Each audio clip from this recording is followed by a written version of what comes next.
Hi நண்பா நண்பி. சில நேரம் எவ்வளவு உழைச்சாலும் முன்னேற முடியலையா, இல்லனா அடிக்கடி உடம்பு சரியில்லாம போகுதா, உங்களுக்கு செய்வினை அல்லது திருஷ்டி தோஷம் இருக்குன்னு பயமா இருந்தா இந்த 2 பரிகாரங்களை செஞ்சு பாருங்க.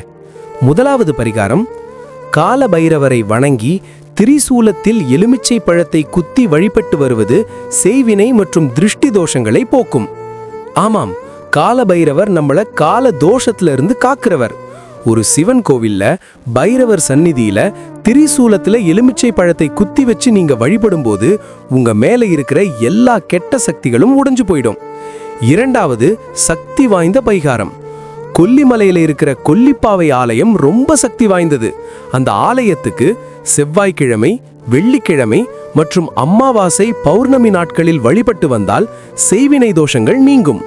இந்த விசேஷ நாட்கள்ல அங்க போய் வணங்கும் போது உங்க மேல இருந்த கெட்ட சக்தி எதுவா இருந்தாலும் அது முழுசா நீங்கிடும். இந்த 2 பரிகாரங்களையும் நம்பிக்கையோட செஞ்சு பாருங்க, உங்க மேல எந்த செய்வினையும் அண்டாது.